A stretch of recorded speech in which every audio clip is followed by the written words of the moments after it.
Well, thank you so much for the feedback you gave me over this last week. I used the LinkedIn poll to get your feedback, and those comments mean a lot to me. They help me give you a better update. So speaking of which, let me park and let's make sure we get to it. Welcome to the top 5 data, AI, analytics, and entrepreneurship posts of the week. We have a lot to cover. Let's get started with the first thing you might not know is, did you know that only 5% of ML tasks are dedicated to algorithm development and operationalization? Ouch.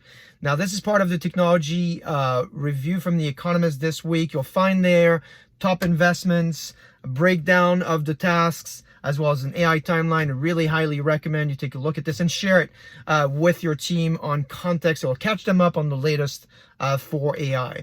Speaking of reports, Dan Vesett and Ritu from IDC published the State of AI 2020 research, and they found that a third of the AI lifecycle time is spent on data integration and data preparation, kind of related to the stat that we talked about just now. And they also found that a third of AI and ML initiatives actually have failed. So are those two things related? We don't know. I'll let you take a look at it and decide for yourself.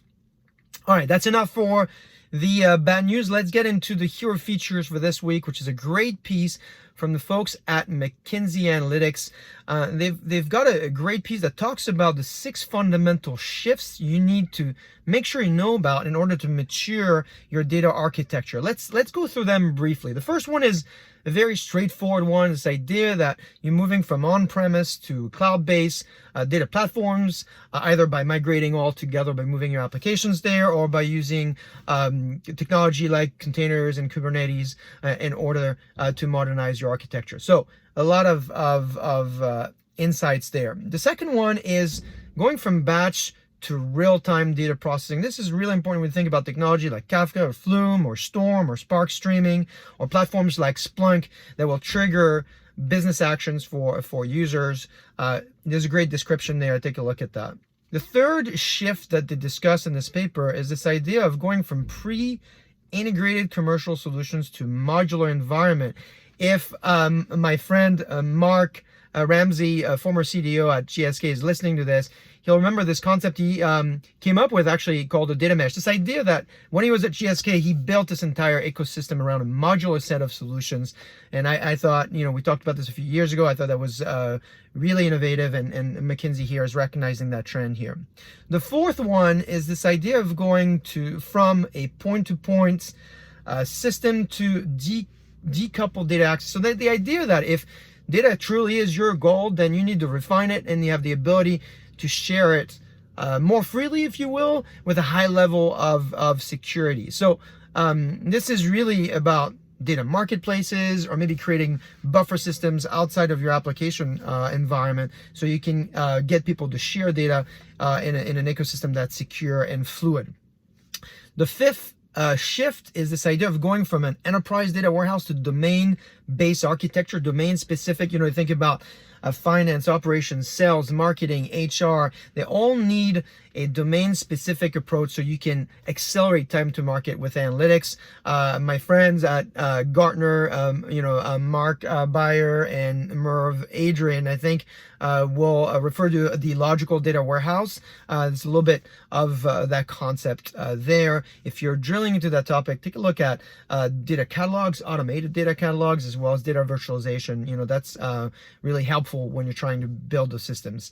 And then the sixth trend that McKinsey is highlighting is this idea of going from a rigid data model towards a flexible and extensible. I think about flexible and extensible, there's 2 X's that are easy to remember. But here, what are we talking about? We're talking about schema-light models and schema-light approaches, if you will, denormalized data models, fewer physical tables, so your data is more is optimized for performance. So those are the 6 trends. Take a look at them, and hopefully you'll like them. All right, that was pretty heavy. Let me give you a simple one.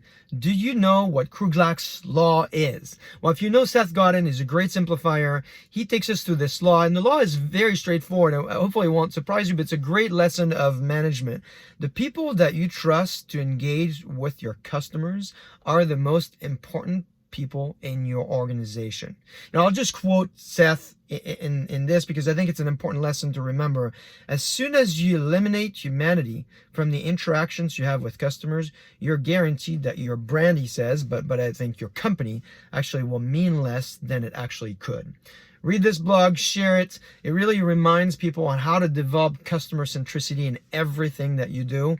And it's a law from someone that was in the army. So hopefully it will help your people think about the discipline of customer centricity. And then finally, if you're looking for something fun to listen to, Ben Lorica has a new podcast called the Data Exchange. There's quite a few episodes, but this past week I listened to the one on how quants use AI at Bloomberg. This is an interview with Arun Verma.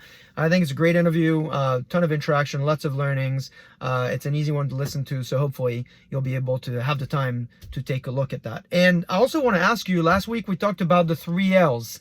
Loving, laughing, and then learning. How are you doing on that? I have to be honest, I'm not doing so great about it. I don't have a great discipline on that just yet, but I want to hear from you if you have developed habits and maybe tools that can help all of us. So if that's the case, go ahead and put them in the comment area here and add your comments. If you like this update, make sure to like it and share it and let me know what I've forgotten. I hope you have a great week. I will see you next week.